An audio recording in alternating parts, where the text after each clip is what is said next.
1 week season. 1 week season, fam, La Familia. Welcome back.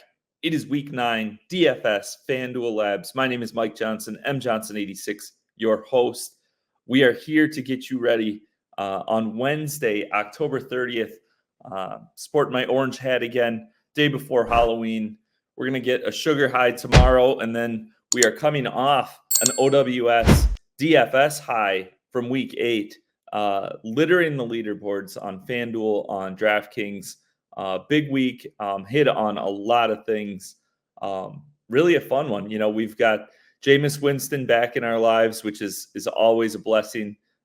He, spices up game environments. We don't have to watch Deshaun Watson, whatever he was doing out there. Second time in the last few weeks, we have had a Sunday night hammer on FanDuel with CeeDee Lamb's massive game a few weeks after Derrick Henry did the same against the Bills. Lamb had a huge game against the 49ers. National Tight Ends Day, week 8, which we didn't even talk about last week because, frankly, I wasn't even aware it was a real thing. And I guess George Kittle just made it up, but he went ahead and smashed, as did half the tight ends in the league in week 8. Just a lot going on. We've got a couple teams on bye again this week. The 49ers and Steelers are on bye, but we have no London games, only one Monday night game. So on FanDuel, we've still got 12 games to 13 games to go through. Yeah, 13 games because no every game but the Monday and the Thursday game. So a lot going on, a lot to react to, a lot to talk about, and we're going to stop delaying and get to it. Maximus, welcome. How are we doing today? Greetings and salutations, my friend. Yes. Here's to OWS and FanDuel. Week 8 was great for a lot of us. Is that a martini? It's a little early. Just a glass. Yeah, I know. So not only from fantasy, from a real life football perspective, I know you being in Wisconsin, you're a Packers guy, I think. I'm originally from Northern Virginia. My heritage team is the Redskins / Commanders. The Hail Jaden brought a tear to my eye on that game. From a real life football perspective, I was just unbelievable. Once in a generation play. But then also from the DFS perspective, shout out to Shoshin is his name in the Discord, our OWS Discord. And he's known as Victor BS on FanDuel, taking down the Sunday NFL Rush, $70,000. You, sir, also had a team in 13th place that I saw, and I had some teams in that one as well. And then I also got a first place finish in a single entry early only contest that we were actually talking on our Discord about, hey, if the slate seems overwhelming, maybe do an early only contest, kind of mix your play up. And it's a tournament called the Hot Route. And I usually play it more times than not anyway, but I was able to take that down and get my second first place of the season. They're definitely hard to come by. And so that was awesome. And let's keep the pedal to the metal for week 9 here. Yeah, so I talked about it, and I threw it into my Sunday morning, my notes in the Discord for our Inner Circle members, just about how,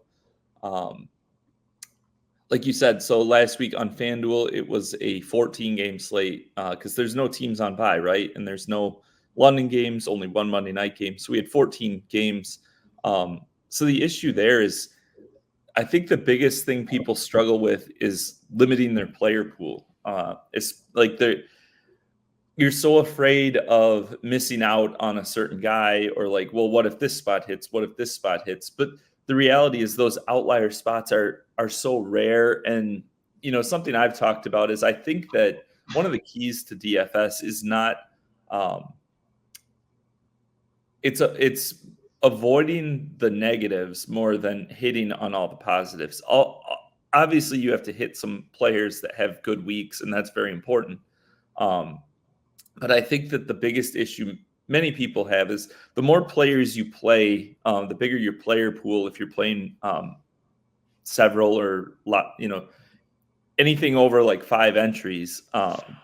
Even if you're only playing 5 entries, I've seen people who play only 5 or 6 entries and they play 5 or 6 different quarterbacks. And it's like, well, you're just making it harder. If you think of it as a roulette wheel, and you're spinning that multiple times, you're just making it harder and harder to not have a couple of players, filter in there. And actually, that's kind of I had a 13th place finish in the big one, and I would argue that might have been my issue. But anyways, on those slates where if you might be having trouble with that, there's still some good contests in the early only. So this was just from the 1 p.m. Eastern window games. There's, that whittles it down from 14 to 8 games. So, sometimes that helps people see it a little bit clearer. And then the afternoon only, a 5-game slate is still big enough where sometimes when the afternoon slate is like 3 games, I don't really like it. It's almost like a showdown slate where you have to hit the nuts almost to do well. But I like these smaller slates, and I think contest selection is big. So that was awesome for you. We'll take a quick look at so this was a 159 entry tournament, $50. It's just a single entry, but a nice, $1,500 up top. Pay structure is pretty solid with, 10th place is, 10% of first place. So it's not like this giant drop off like you're going to see when I show the other tournament. But looking at your team's on the left here. I don't know how to get the second place team off, but so yeah, you had Winston, Cedric Tillman, David Njoku, the Browns stack, which we were all over last week on OWS. And Tillman just barely missed that 100-yard bonus. He got stat corrected, lost a yard. So that was more costly in other spots, but you had a comfortable 8-point margin here. But yeah, then you've got Mixon and Achane at running back. Brian Thomas in the flex, who we talked about last week, that Packers-Jaguars game. He left with an injury, but was on his way to a really good game. You've got the Achane and Hill Miami player block there. Both were highly owned, but playing them together, was a nice way to attack that. They still combined for 34 points at 14.6K. And that's without either of them hitting a bonus, with only 1 touchdown coming from the group. Mostert stole 2, which usually if they score 3 touchdowns, I think a lot of weeks you're going to have 2 of them come from Hill and Achane. So that 34-point outcome from the block was, I would say, kind of towards the lower end of what we would have expected for the team's 27-point performance and moving the ball pretty well. So that's when you can win and have a good lineup and have a good outcome, even when they don't have the variance go their way. That's what you're looking for. So that's where how you played those high owned guys was really good. AJ Brown, kind of the same thing, 5 for 84, had a nice game. But Jalen Hurts took all the touchdowns. Devontae Smith got the long play. But still, he gave you that solid outcome. And then the Lions defense, of course, they could have had. Were you watching the game Sunday? They could have had, like, return touchdowns. Like, I don't know what's going on with the Titans return. They're like, I would hate to be in their special teams meetings this week, because the Lions had a return touchdown. There could have been 2 others where it was like a 50-yard return tackled at the 20 or something. But yeah, I really like this lineup, and it wasn't. There's nothing crazy there. There's no thin plays there where it's like it was a stretch. So yeah, I think your contest selection and then the way you built that lineup, really sharp. And then I know we're not going to go to it, but in your normal 5 entry on the main slate, at what place would this one have finished in that? Second. What it? And then in the 5 entry, I had a team in second place to cap off this earlier result. And it's funny, I was listening to Hilo talk about how the DeAndre Swift situation at the goal line, where they took him out for a few plays for Roshan to get the touchdown.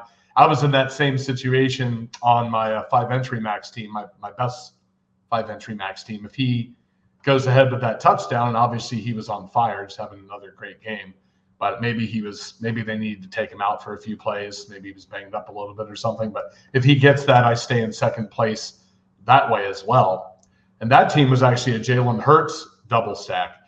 One thing real briefly I want to tell people, JM has talked about this for years. If you have the time to, listen to press conferences of the coaches throughout the week. Because I happened to catch a late press conference with Zach Taylor, and he was driving the point home how they're going to do everything they can. I mean, sometimes it's coach speak, but to make the focal point of their defense not allowing Saquon Barkley to get off. They want to force Hurts to throw, because he's like the week before he had only thrown it 14 times, and he hasn't really been throwing it a lot this year. And it seemed like Zach Taylor's defensive approach was going to be make him throw it to beat us and not let Saquon get going. And that thought or that press conference I happened to come across kind of put me on a Jalen Hurts double stack, because A.J. Brown and Devontae Smith were just not owned at all. Mm-hmm. And that's kind of weird too. Like Hurts was owned, but his receivers aren't. And we see that sometimes the other way, where the receivers are owned, but the quarterback isn't. Mm-hmm. And I know some of our compadres always say, well, hey, just complete that bet and just add the quarterback to it, if you believe that offense is going to have success. And it kind of works both ways too, with the quarterback, but not the receivers in that case. Mm-hmm. Yeah, it was that team wound up being 8th place. CeeDee Lamb just went nuclear on Sunday night, and it kind of knocked me out of the 2-hole with a few teams that had him. But even with that, if Swift would have had that late touchdown, I would have stayed in second. But go ahead. I want to talk quickly about so the reason I asked what place, so you would have taken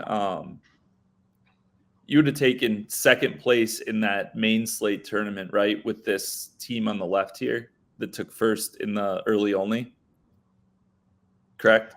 In the 5-entry. Yeah.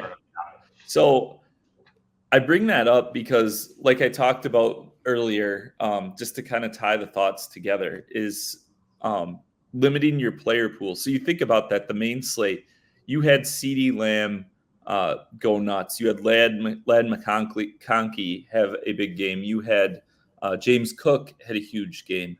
DeAndre Swift had a nice game. So, like, you had a lot of guys from those 6 games.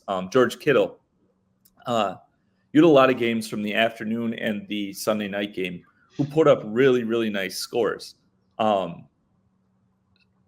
So you still would have taken second without using any of those guys. So, to tie that together with the player pool thing, I think that's the biggest thing, is people need to not be afraid of, not feel like, oh, I have to cover every base. I have to get a piece of this spot, a piece of this spot, a piece of this spot, because, it's just about building a good lineup. And sometimes,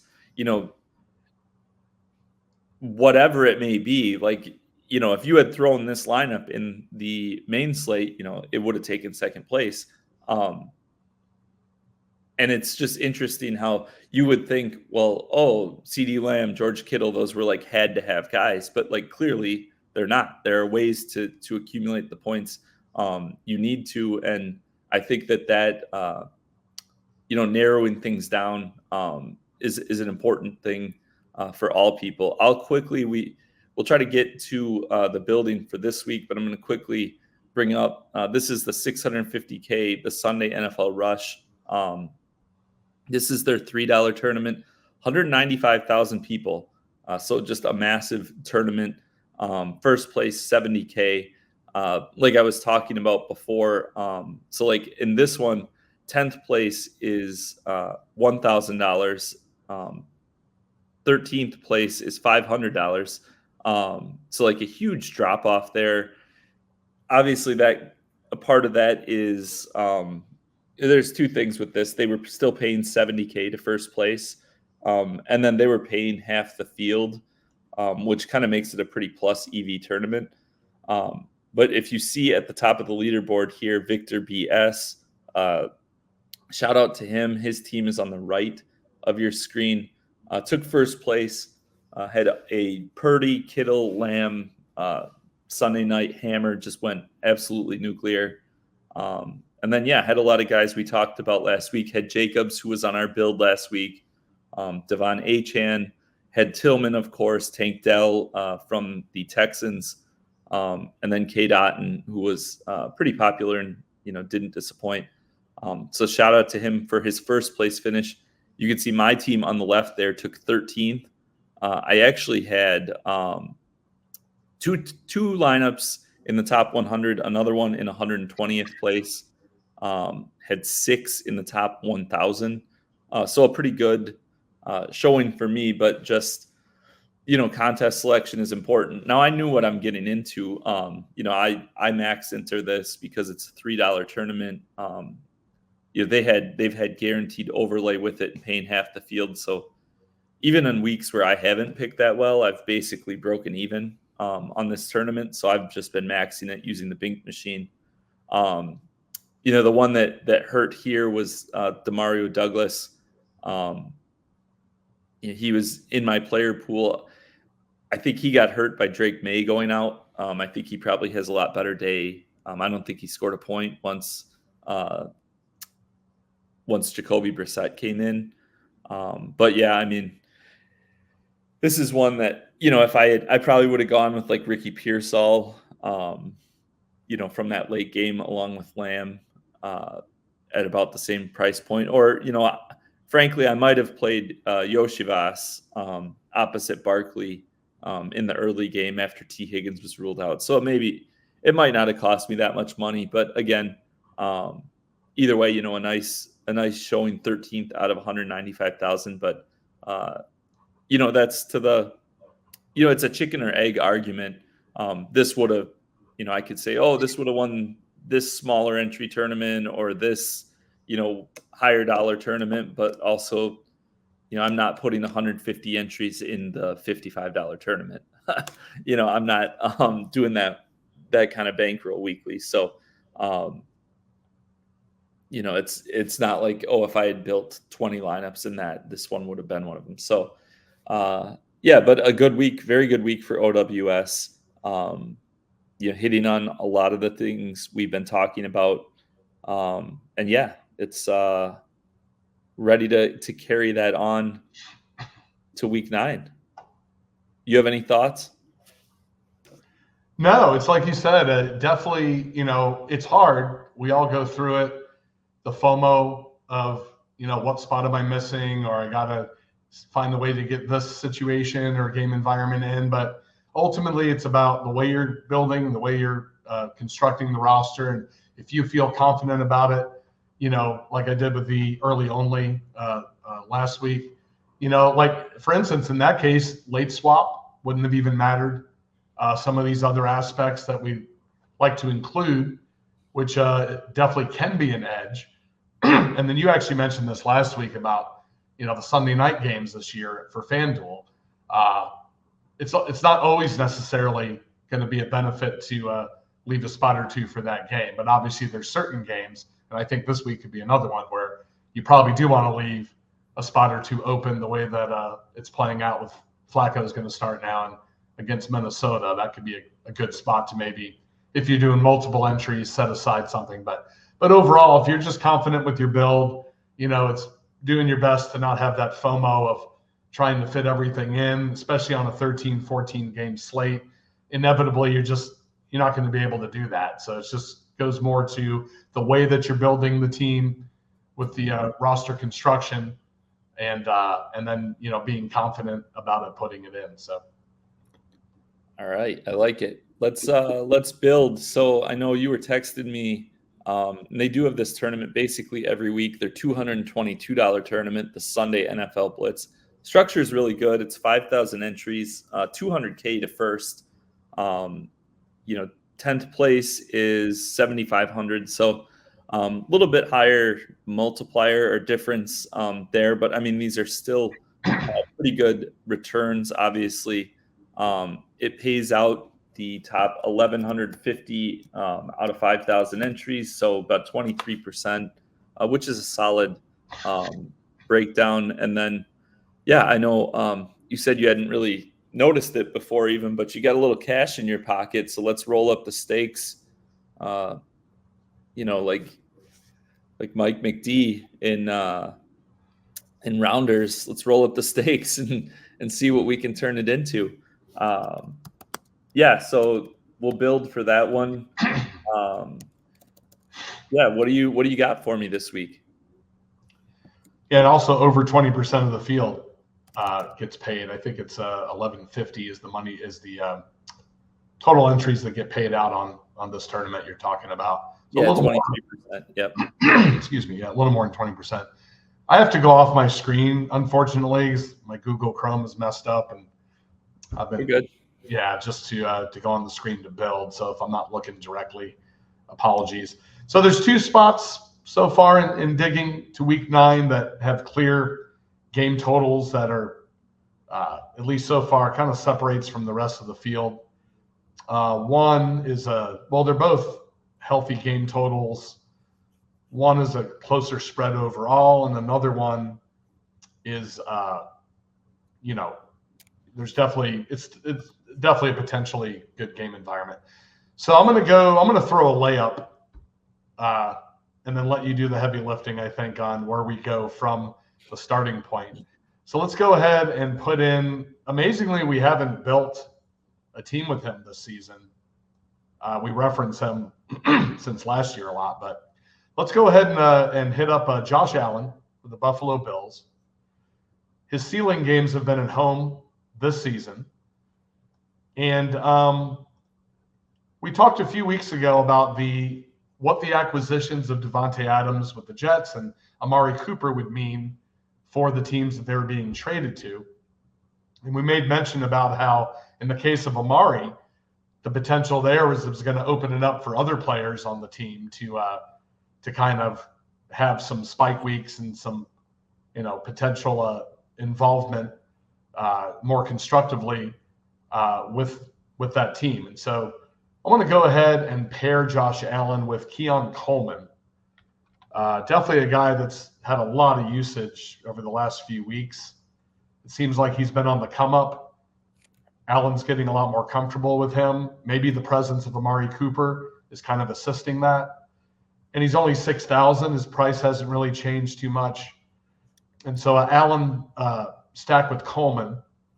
Of course, Shakir, he had a great week as well. He's a guy that we definitely liked dating back to best ball training camp before we knew about, obviously, that Amari Cooper would be eventually coming over. And then for the Bringback, definitely want to bring back with Devon Achane. I still feel that he's a little bit mispriced for his role. He's hit 100 yards from scrimmage in both of Tua's full games. His passing game involvement is just off the chart. I think he was targeted maybe 8 times last week. And so I like him as kind of an affordable bringback still and just the focal point. I mean, I know Mostert kind of vultured the touchdowns, but and in spite of that, Devon Achane still had a great total with his fantasy points because of that dual work with running and pass catching. And so, Allen Coleman, skinny, I guess you could say, with a Achane bringback. That game is a 50-point game total. The Bills are a 28-point team total, which I think is the highest on the slate right now. And obviously the Dolphins always have weapons to bring back that could at least, make this spot a good game environment to start with. Yeah, I like that. I like the way that you're starting this. And yeah, couple things I want to talk about. So you're right with the Bills receiving core. Looking at last week, Keon Coleman, he played the highest number of snaps. He played about 63 snaps, and it's kind of playing out exactly how I thought it would, with the exception that Mac Hollins is still seeing the field. But from like a that game, some of the numbers are a little off because of how that game played out, where they got this huge lead. So at the end, they had some backups in and stuff.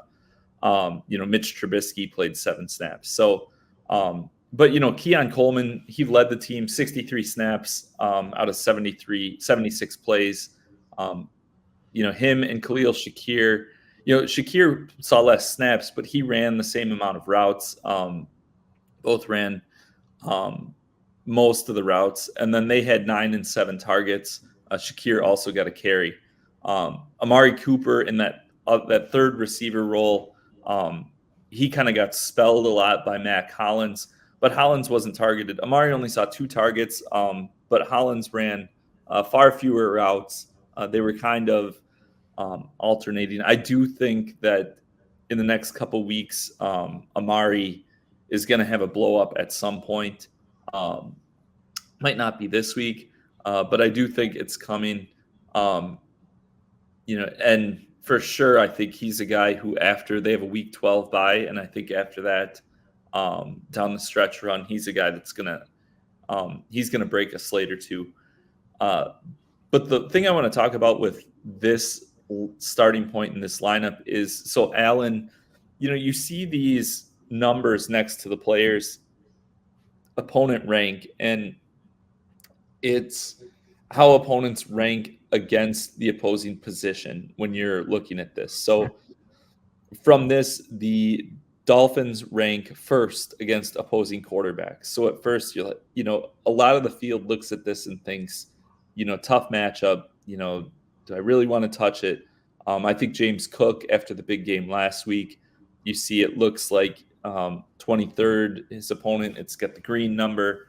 So on the surface, I think Cook's going to draw more attention. Allen, you look at the player pool of quarterbacks, Jalen Hurts for about the same price, has what appears to be such a better matchup, coming off a huge game, plays Jacksonville. I don't think Hurts is a bad option, but I do think Allen's going to be relatively low owned for who he is in this matchup. The reason I bring this up is sometimes you got to dig a little deeper. So the Dolphins, if you look at, I just pulled up Tyreek Hill here, but their game log. So week 1, they played Trevor Lawrence. Jaguars were struggling early in the season. Week 2, they actually played the Bills. James Cook had, he had a 3-touchdown game against them the first time. That's the game that Tua went down, but it was on a short week 2. And then since then, they played Geno Smith. This was the first game. This was a Skylar Thompson at quarterback. The Seahawks didn't really push things at all. Then they played Will Levis. Then they played Jacoby Brissett. Then they played Anthony Richardson, who has since been benched. And then this last week they played the Cardinals, and Kyler Murray actually had a very good game. So, you look at that number at first, it's like, well, they're the best team in the league against opposing quarterbacks. But then, the bigger issue is who they've played at opposing quarterbacks. So I love the idea of buying into Josh Allen this week. And Coleman is a guy who they are clearly sold on. There's no questions he's going to be on the field a lot. So I love how we've started this lineup.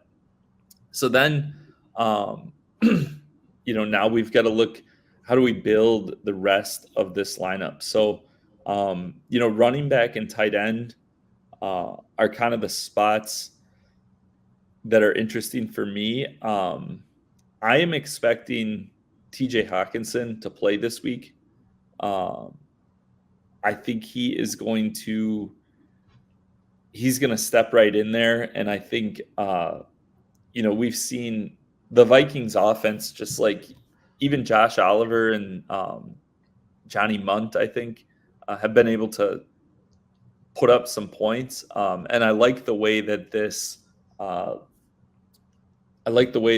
sets up for him. And then with Joe Flacco is going to be the starter in Indianapolis.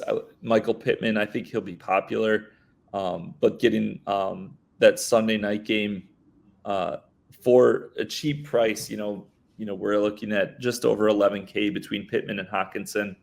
I like that. And I think that people will be a little scared. They'll want to see it first with Hockenson. And also we have a bunch of tight ends coming off big games. Obviously, Njoku, he had a huge price spike this last week. But I like that. And then from the running back position, I'm going to get Bijan Robinson in there against that Dallas defense. He was my pick before the season to be the RB1. And I still kind of like how that's setting up. I just think he's so talented. JM in his winner circle pod was talking about how Bijan, doesn't have a 30-point game this season. But he's just like lurking, like you could see him heating up here.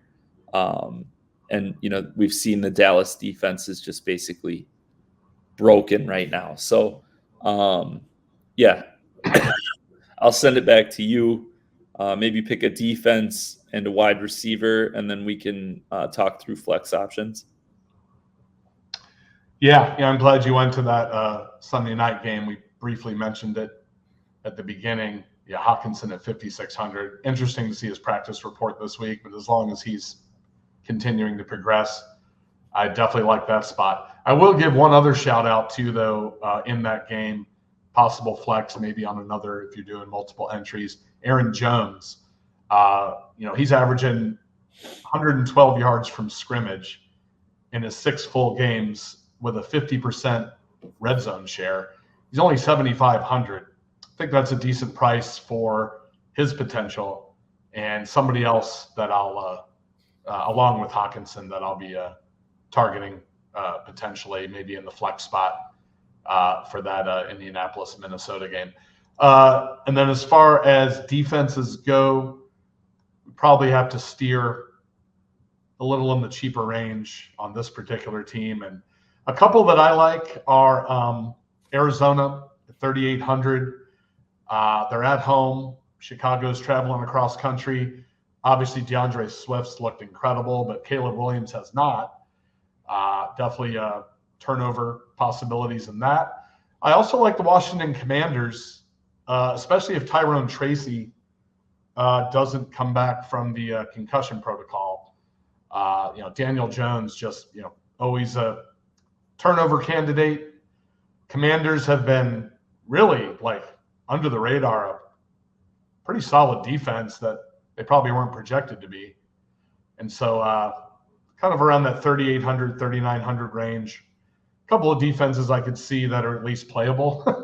Yeah. You're not turning your nose.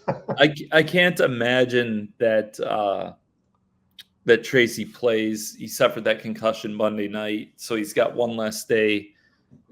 Playing the next week off a concussion is already really tough with the current protocol. So I think that I would be shocked if he plays, basically.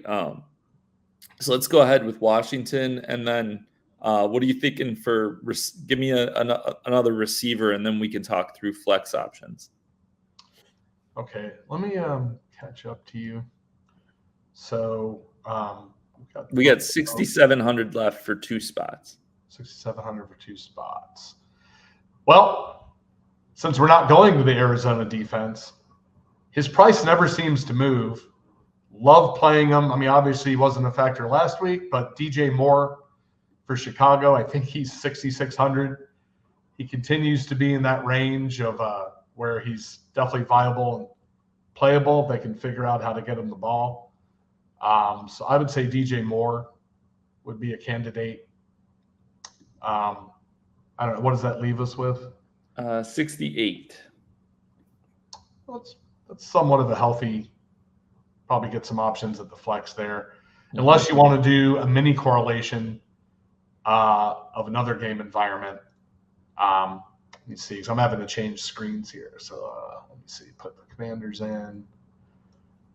He would be one candidate for me at that price point. I still like that range. Mm-hmm. Let me see here. We have Bijan.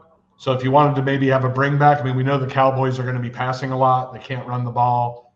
Jalen Tolbert could be maybe an option. I think he's 5,900 this week. If you wanted to do like a mini correlation of that game, that is a 52, 52 and a half. No, 52 game total, healthy team totals. The spread is pretty close. So maybe that could be a way to free up some great wiggle room salary wise for the final spot at flex. Those would be my two off the top of my head spots. See what let's lean in even harder on this. Let's roll with Amari this week. Okay, I like it. And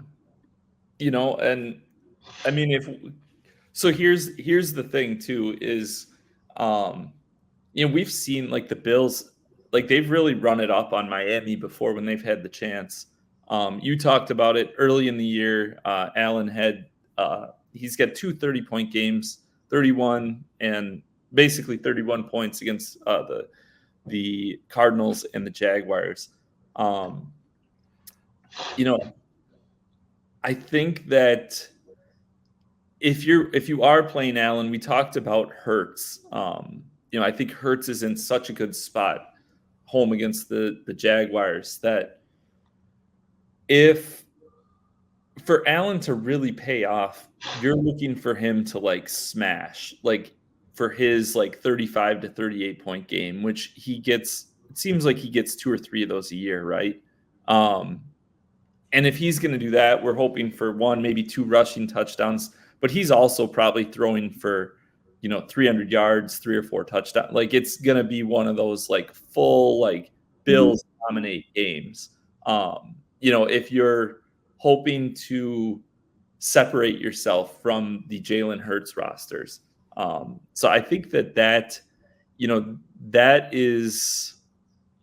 kind of my thought on just the way that the salary, fits with all of this. I think we've got 2 really good running backs in Bijan and Achane. And Achane's skill set fits both ways, like either sparking the game, his big playability could kind of get things going and force Allen to throw more. Or if the Bills are rolling, he's going to get a bunch of targets, kind of like he did last week, and he'll, maybe be the one that makes them keep their foot on the gas a little bit. I like the DJ Moore shout out. I think it's just his skill set. I said the same in my player grid. I said it about Brian Thomas last week. Like as long as they're just going to price these guys in the mid 6Ks, I'm just going to play them every week. Just because, I think Morris got like a 30-point game in him at some point. And then that just bumps, we've got receiver in the flex, which is fine. And I think it kind of sets up that way a little bit this week. So I really like how this lineup's built. Yeah. And to your point, I mean, with Hurts, Philadelphia is rolling right now. Jacksonville, typically a pass funnel defense.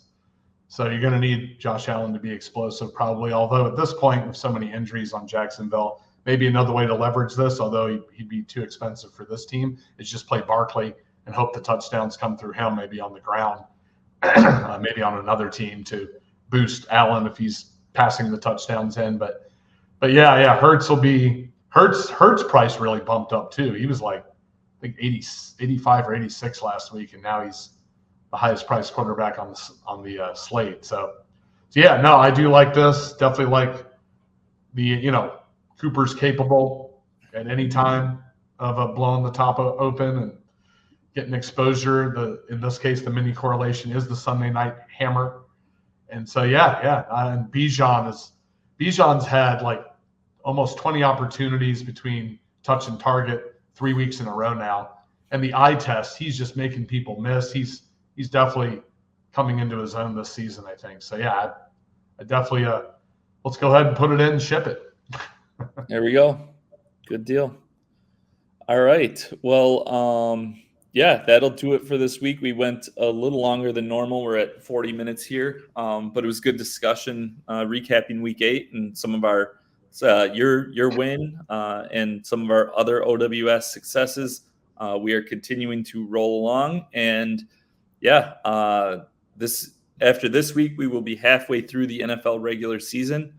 So, it sneaks up quickly on us, but I think the best is yet to come. So thank you all for joining us.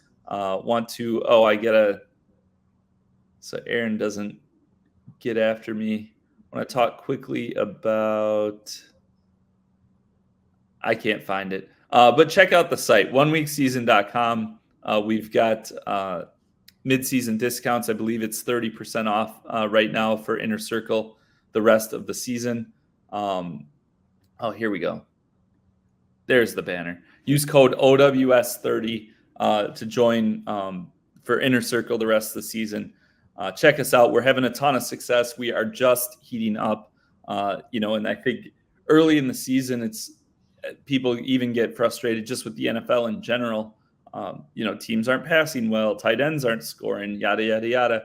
But, these teams don't really play in the preseason. So I think, it just takes a few weeks to kick the rust off and then a couple more to kind of iron some things out. And I think we're going to start having some really fun slates like we did in week 8. So hopefully that continues. Hopefully the Maximus 5-entry domination continues. And we'll see all you guys in the Discord. We'll see you on Twitter, and we will see you at the tops of the leaderboards.